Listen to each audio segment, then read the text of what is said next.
parle de la culture d'arachide, pense au Saloum. L'agriculture, la principale activité de cette localité située à l'intérieur du pays. Ici, les mots des agriculteurs ont pour nom manque d'acquéreurs pour écouler leur stock d'arachide. Allons à la découverte de ces derniers pour voir comment ils vivent ces difficultés et comment ils tentent de s'en sortir. C'est le sujet de ce principal numéro de Terra.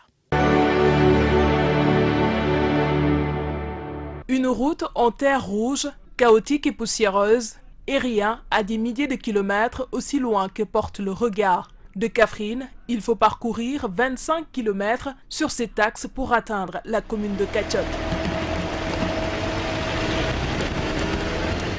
Arrivés sur les lieux, les hommes de la commune, regroupés sous l'arbre à palabres, ficellent la stratégie à mettre sur pied pour écouler leur stock d'arachide, très attentifs aux conseils qui sont prodigués de part et d'autre.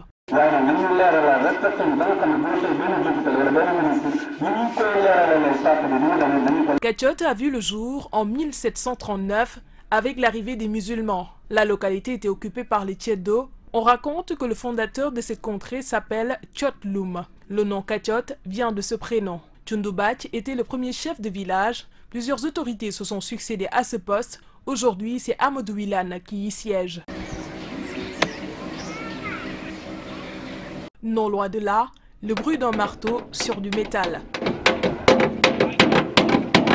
L'Achtiam est paysan. Après la récolte, il se recycle en forgeron. Aujourd'hui, il est en train de fabriquer une barque pour le breuvage de moutons. Sous une forte canicule, l'Achtiam tente chaque jour de subvenir aux besoins de sa famille. La tâche n'est pas de tout repos. Le matériel qu'il utilise pour ses différents articles vient de la ville de Kaffrine. daanaka fi matériel bi amul fii dañuy dem fu mel ni Kaffrine foofu la ñuy jëndee bagage. man daal li may liggéey bëri na weñ moom lu ci ëpp bëri na lu ma ciy liggéey daal waaw yooyu yëpp am na fi ay indéeg machine saafukaay am nañ ko dinañuy liggéey ay charrette ak façon yu bëri daal ba matériel bi ñuy mbayee sax dañ koy liggéey parce que ñun mbay moo doon suñ affaire ñuy force la kooku si li ñuy dugal weñ bi mu dawal ko mu tàng ba ñor xonq cooy waa nu la neex nga doxalee ko weñ bi. Le métier présente des risques. Il travaille sans protection et cela ne semble guère le gêner. L'habitude est une seconde nature, a-t-on l'habitude de dire, et l'Achtiam atteste cette assertion. moom kay da ngay dem nga dóor léegi sa baaram bi toj gis nga ko lii nii ci la bokk mëntu ñàkk parce que gannaaw loolu lañ tàmm. Kay danañuy liggéeyee gant sax danañ ko yor waaye da ngay dem ba mujj tàmm ko ba nga xamante ne yun mel doo ko employé. L'inaccessibilité de Katchot est un véritable casse-tête pour les habitants de la localité. Il n'y a pas de véhicules sur cet axe routier pour assurer la navette. Beaucoup sont obligés de faire appel aux charrettes pour rallier Kaffrine. Katchot ne dispose pas d'infrastructures sanitaires dignes de ce nom. Le poste de santé de la commune n'est pas à la hauteur des attentes. Comme si ce n'était pas suffisant, les démons qui perturbent l'école sénégalaise n'ont pas épargné le village. garab moo bariwul te da ngay am problème fii léegi bëgg ñi déplacé wu doo am lu la déplacé. bërëb fayukaay mu ngi fii booy dugg ci buntu dëkk bi da nga gis ñu ngi ko def tab sànni. boo fi bëggee dem bu dee amuloo comme bu dee ku xaw a sonn la ni kaar amul seret la ñuy takk. dañuy takk saret bu dee koo xamante ni ne mën ngaa dugg ci moto yi nga jël moto nga daal dem loolu dina am wala bu dee da nga am diggante bi soriwul pour nga mën a dox nga mën a dox ak sa tànk nga dem. wàllu njàng mi moom it am nañ ci jafe-jafe parce que fan yii rek xale yi ñu ngi élèves yi ñu ngi gerew ne maîtres yi fayuñu leen. Le soleil au zénith, 45 degrés exactement, rien à voir avec les températures clémentes de la capitale ou de la Petite Côte. Suffisant pour notre équipe de tournage d'observer une petite pause, le temps de se rafraîchir. Nous reprenons ensuite notre chemin. Un groupe d'agriculteurs se propose de nous faire visiter leur stock d'arachide qui attendent preneurs. En effet, depuis le démarrage de la campagne arachidière, beaucoup de producteurs se retrouvent avec plusieurs tonnes d'arachide en main. À quand le bout du tunnel, ils ne sauraient le dire. Ces paysans tentent, avec les moyens du bord, de conserver leur investissement et ce n'est pas une mince affaire. bañ ko defee ni ba léegi ubbeekul sax dina yàqu di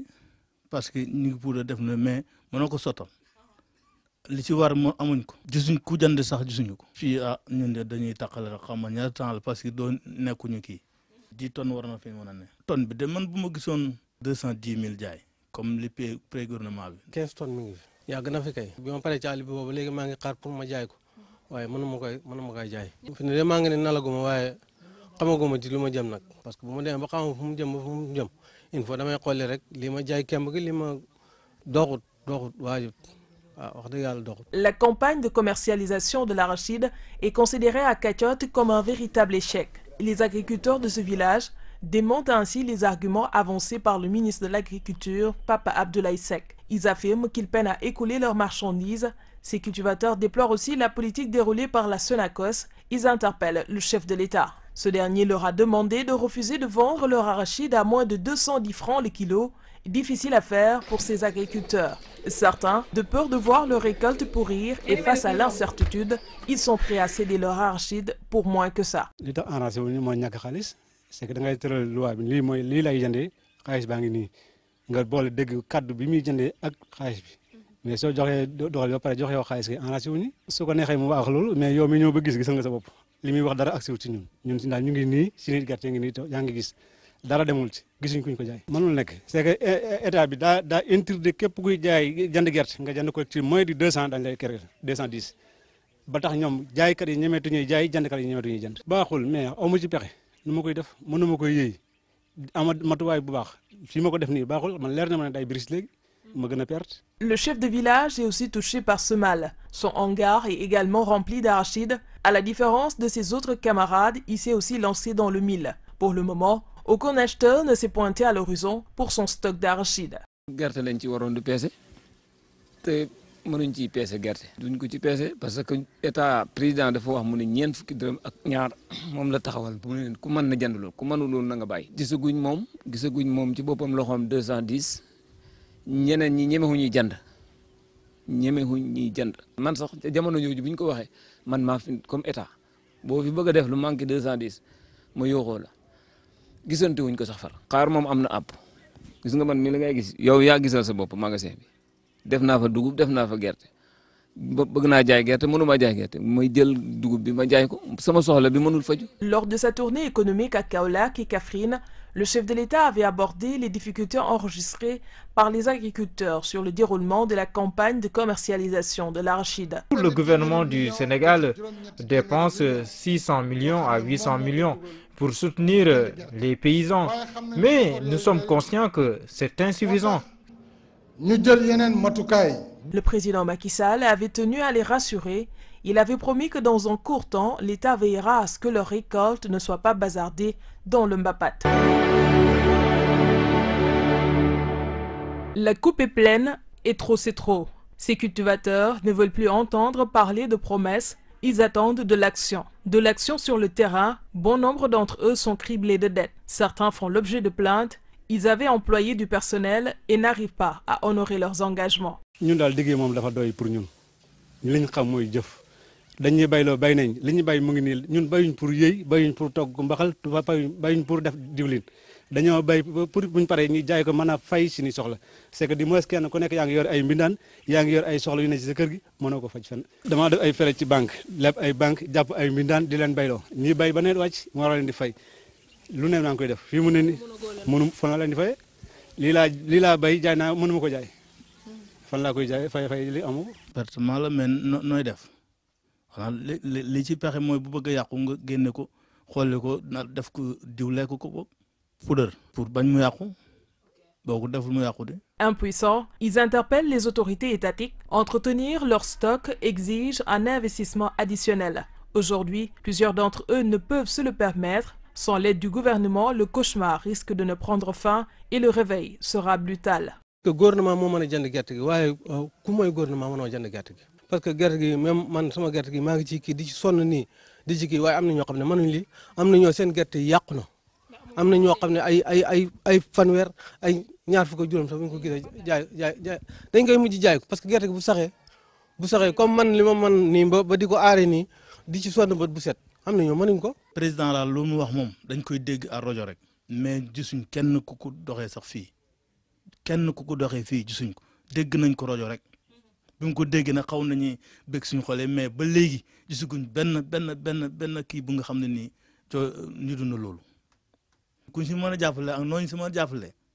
bëgg nañ ko. Amadou Wilane, le chef de village, a également en charge la distribution des semences aux paysans dans cette zone ainsi que les engrais. Il juge la quantité allouée à chacun insuffisante si on la compare aux parcelles exploitées. Chaque cultivateur dispose de plusieurs hectares de terre. Malgré cette minime contribution de l'État, la nature a été généreuse avec eux. ñun li ñuy jox ñun fii ci suñ dëkk bi suñ commune bi loolu turu jiw rënd sax mënu ko benn bopp 20 kilos 10 kilos du jiw engrais 2 kilos boo boolee mbooleem engrais bu ñuy am ñun ci suñ quota urée engrais dugub engrais gerte engrais mboq dafa lay jox boo boolee tet bu nekk dana am 10 kilos. dafa am ñu muy jaar ci seen loxo même ci xam nañ koy tuddee ci tubaab opérateur wala intermédiaire ñooñu sonal état mën naa wax li muy wax ko ak ki nga xam ne moo jaar diggante baykat bi ak état bi te du yegg si ci baykat bi baykat baa ngi dee ba tey baykat bu ci wax dëgg laa wax te defuloo yëf yi naafeq baykat yi dëgg-dëgg jotuñ ci li leen war a jot li ñu war a jot ndek intermédiaire yi. La politique déroulée par leur ministre de tutelle est aussi passée au peigne fin. Ces agriculteurs souhaitent que les commandes de ce département ne soient plus confiées à Papa Abdoulaye Seck. Pour Abdoulaye Wilane, ce dernier ne maîtrise pas ce secteur. Il en appelle à la responsabilité du chef de l'État. bu ñuy tanal nañ ñi tanal ministre boo xam ne nii dafa màcc ci mbay man kooku laaj ko ndekam moom xamee ne gas ak góob. voilà yow mu ngoog boobu affaire la gas moom gerte lañ koy def ngóob dugub lañ koy def xam nga li ma wax mais yow boo xamee wut kii góob na wala gas gerte duñ ko góob dañ koy gas. te moom nee na bu ñuy affaire bi baax na gaa yaa ngi commencé góob gerte mënul ne nañ ñu jox koo xam ne xam na mbay suuf de li ñuy wax dëgg la ci ñun loolu moo baax moo gën ci baykat yi. En attendant de trouver un acheteur pour leur arachide, certains de ces paysans se sont lancés dans la production d'huile brute d'arachide. Le processus de fabrication se présente comme suit. léegi nag booy pompe ni moo koy pincé muy jóg waaw fekk am na benn buñ seere fii moo koy appi machine bii ngay gis mooy machine segal lii mooy oggorakel bi lii dañ koy segal pour xam ci diw gerte gi ñuy bay nii nag di ko segal ñàkk pexe moo ñu dugal ci segal bi waaye duñ bëgg suñ ko mënoon buñ bayee bala ñuy jógee ci àll ba dañuy jot ci suñu xaalis man cee dem daggal ci suñu yére yi gune yi jàng yére man cee dugal xale yi école man cee faj suñu jigéen ñi de wérér yi waaye fu mu ne dañuy bay ba mbay mi pare ñu stocké ko ñu naan ñu tey la suba la ëllëg la ngoon la ba mujj gerte gi ñu mbindaan yi ñu jàpp pour ñu bay la ñu wax ñu mujj dañuy porte plainte xam nga nag bay ba nawet wàcc nga xam loo fayee sa mbindaan ñàkk foo ko jaayee tax ñu la porte plainte fu ñu di la xoo bu la mënta muñal di la xoo kët borom dëkk di la yóbbu Kaffrine ngeen ay lay di yéeg ko wàcc xam nga loolu métti na ku jógee ko Casamance bay wut si xaalis fii soo ko bay fayee gerte fii moom xamut fi ndey xamut fi bay fu muy jaayee gerte gi ana fu muy jëlee xaalis bi muy passé di ko passel gerte gi ba Casamance li koy arrangé mooy nga fay ko xaalis mu def ko ci poosam bi yéeg ci oto yi ñibbi kër baayam bu demee soxla su mu fa fekk mu faj ko loolu moo tax ñun ñuy nawetaan ñun amuñ salaire duñ doxam ñaxtu mbay lañ yaakaar buñ bayee ba nawet wàcc li laay war a sool yi gouvernement bi nañu dimbalee jàppale ñu bay jandal ñu ko ca waxtu te jandalee ñu ko prix boo baax. Cette reconversion en huilier constitue une grande perte pour eux. Cette denrée n'est pas destinée à la commercialisation. Elle permet tout simplement de réduire la dépense quotidienne. Une fois pressés dans la machine, les restes de l'arachide sont utilisés à d'autres fins. kii fu mu ne li nga cee segal daanaka li ngay mën a lekk rek nga cee segal ndax lii kii sax nga xam ne mooy xam buy kirij mais am na boo xam ne wañ la doole la.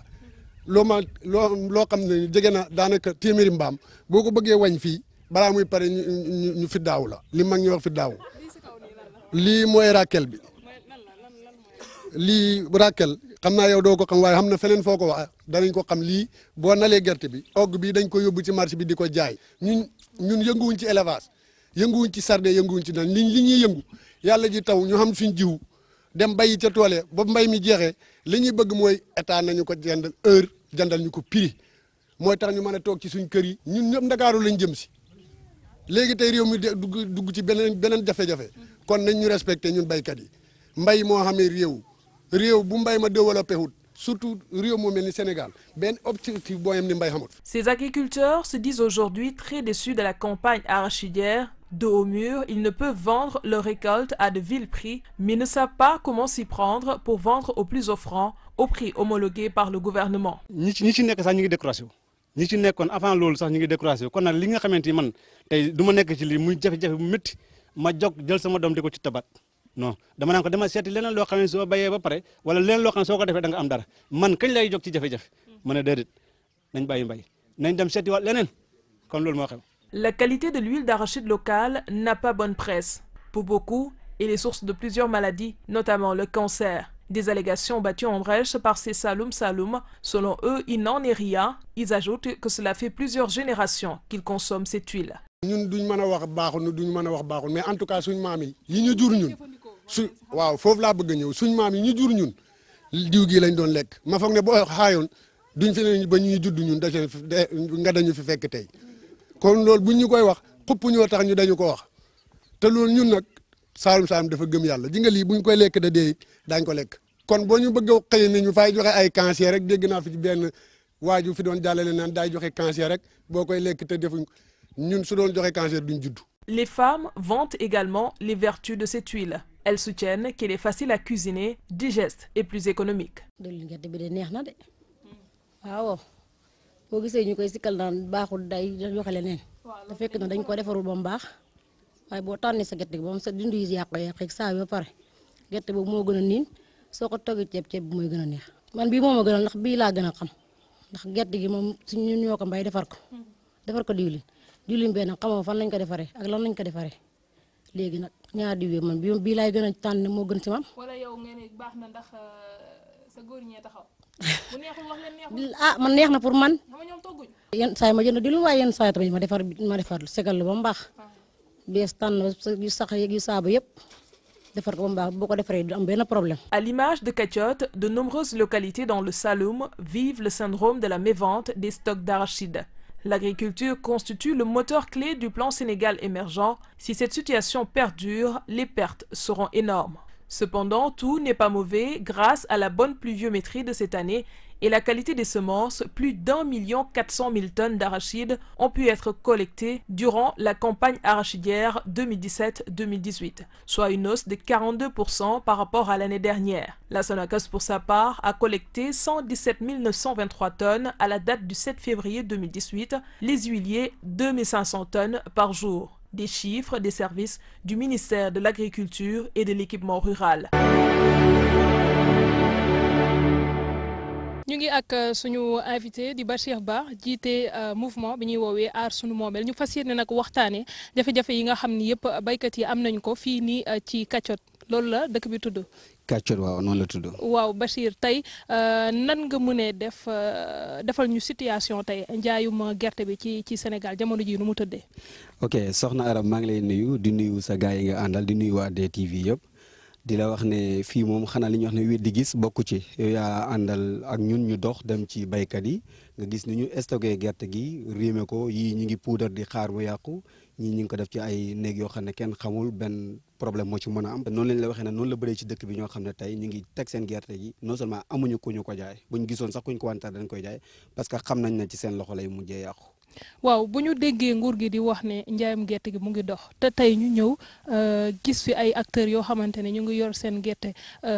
mënuñu koo jaay xanaa ñooñu dañoo yegsiwul ci dëkk bi. ok même bu ñu yegsiwul xam nañ information yi umpewul mais le problème mooy ñëpp def ni yéen dafa am solo mooy jël seen oto daw ay kilomètres parce que ñëw ba Kaffrine daw ay kilomètres rang bi nga xam ne beneen affaire la maa ngi leen ciy gërëm bu baax te loolu mooy wane ne ñun ñi ci Sénégal lañ bokk bu ñëpp defoon ni yéen danañ ñeme parce que aar sunu moom loolu moo ko tax a jóg wane ñëpp ñi ci àll bi xam ne ñun ci dëkk bi la ñu bokk donc gis nga problème yi bu ko ñeneen ñi gisoon ñu filmer ko parce que foo dem am na commune déjà fii commune la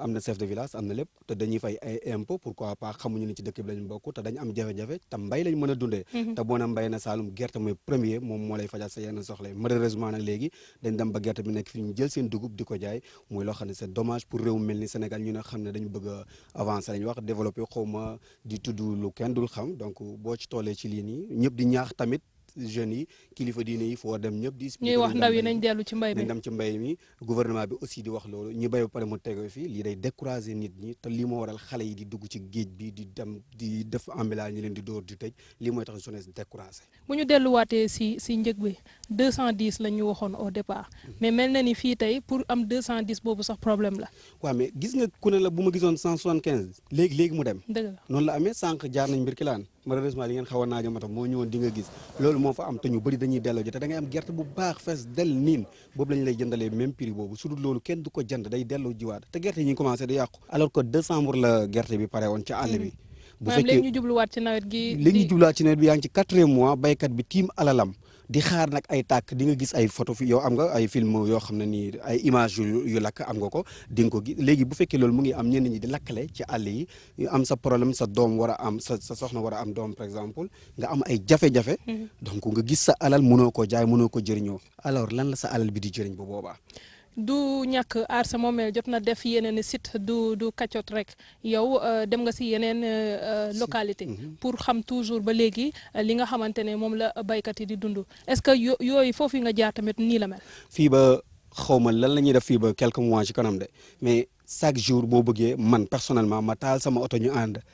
commune bu ne ma dem ma wan la même chose que fii wala plus lu ëpp fii lu nekk fii moo nekk ci dëkk yëpp am problème mu jaay seen gerte yi dañuy xaar kay daay ñëw lakk ko moo waral ñuy sensibiliser nit ñi soit mu yàqu ñu ñëw wanteer ko donc may wax ne nag manqué doo xam lan la daal man dang dul comprendre suñ njiiti réew yi lan moo tax ñi ñëw di ñu nax alors que dëkk économie mënul dem sans gerte bi wala sans mbay dem ci kanam. ministre bi liggéey bu mu def lan ngeen ci rafetlu woon. liñ ci rafetlu mooy du yegg ci baykat yi juste dañuy ñëw xam nga dañuy bu may wax ak aram te yegg si mu ci aram waxuma ak aram wala damay rey kon kan lay waxal tey. moom mu ngi wax ak ñoo xam ne tey moom laa lay wax comme opérateur économique peut-être huiliers yi ñi nga xam ne seen bopp lañ fi nekkal les syndicalistes nga xam ne fexe nañu et puis baykat tamit am nañ benn problème mooy dañu war a mànkoo xam kan mooy kan. est-ce que du loolooy problème bi yéen à votre niveau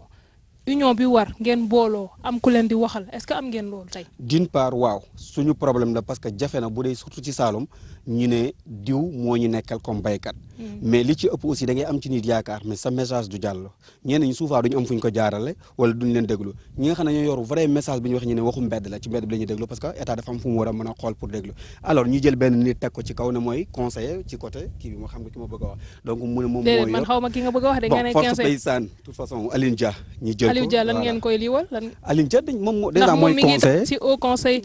des collectivités territoriales te tout le temps dañ koy dégg muy wax di défendre baykat yi waaw tey kooku tamit lan ngeen koy reprocher mais la fois passée génn ci rajo yi nee na gerte gi mu ngi dox campagne bi yëpp a ngi dox xëy na ma demee ma ngay dox foofu ak feneen ak feneen fan moom déjà fi mu dëkk bëgguma di tool mais foofu bëriwul gerte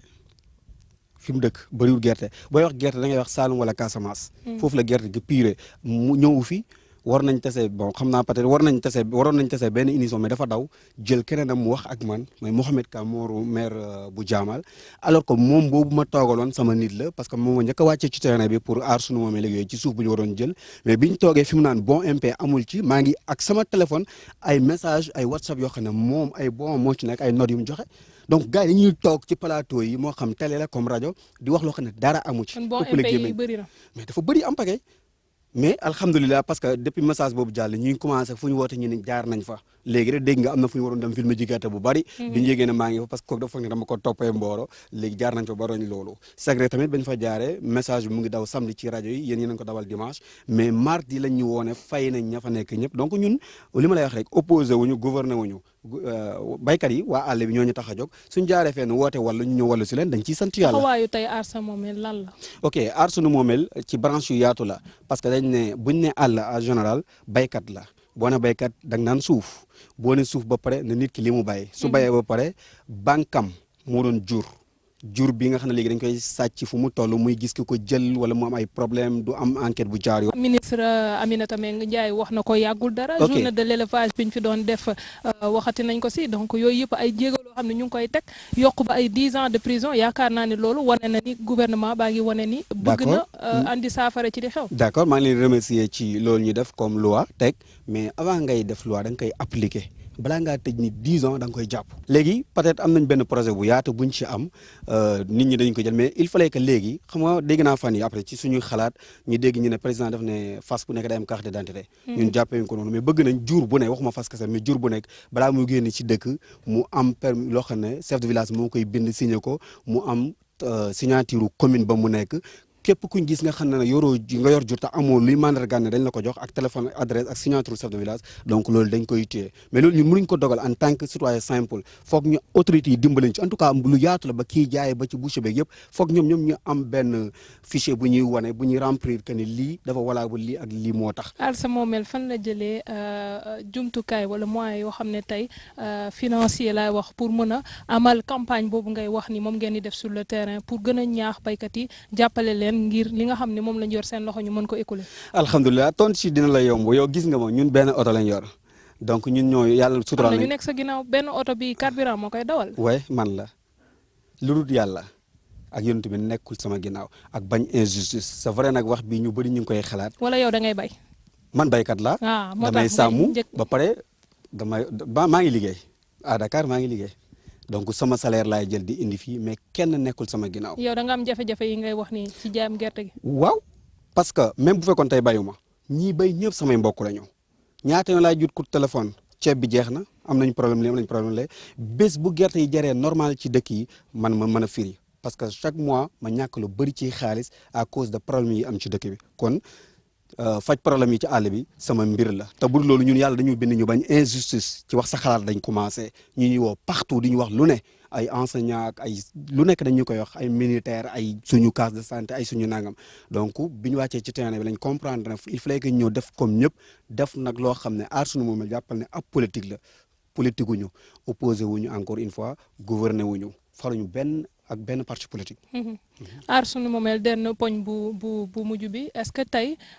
jotul tamit ngeen ñaax baykat yi ñuy diversifier li nga xam ni moom la ñuy def ndax buñ nee gerte rek dëgg la Saalum la mais comme li leen dal tey naam xëy na am na ñoo xam ne loolu rek la ñu bay te bu sottiwulee ñu nekk ci jafe-jafe yi ñu nekk. waaw xam nga loolu amoon na fi temps état bi fi jógee woon ba mu joxoon ñi ay yeneen kii nañ jaay ay ba ci ay dar kaso waxoon ñi ay xaal. ay ñebbe ba ci kaane bu kii boobu ci nga ko déggee woon mais boobu moom dafa rayoon mbay dafa benn 2003 la suma juumul gerte am fi yu bëri mënul woon jar ba nit ñi jël gerte bi sax di jox fas ñuy lekk ak yooyu amoon na fii à Saloum donc nit ñi découragé woon mu bëggoon ñu indi leneen beneen façon mais fii suuf bi malheureusement dafa am yu mu nangu ak yu mu nanguwul donc dafa bokk ci li mu gën a nangu mooy gerte basi mboq ak dugub sinon boo demee ci yenn ruq yi ak yenn kii dañuy bay tamaate comme jaxatu comme batañta yooyu dañ ko def mais yooyu mënoo ci am benn qualité bu bëri quantité bu bëri boo xam ne diñ ci mën a faj say soxla ñun li ñu mën a fajee suñu soxla mooy dugub bi la léegi chef de village wax bu kàccoor ne moom lay mujj di jaay di ko dundee alors que gerte bi moo waroon jël place boobu gerte boobu lañ am pour jaay pour mën a dundee dugub bi moom la ñuy def tey suy ci cere moom lañ daan def ñeleng bu njëkk jamono ngi changé xëy na moom lañ daan def ñeleng ci la ñuy def yu bëri moom dugub boobu la ci la ñuy def suñuy nàkk suñuy def suñuy laax ak suñuy araw donc gerte bi mooy ñëw pour moom ngay jaay dem jënd ji ay rënd ay dawlin ay leneen. Mathieu Ba sa kàddu bu mujj.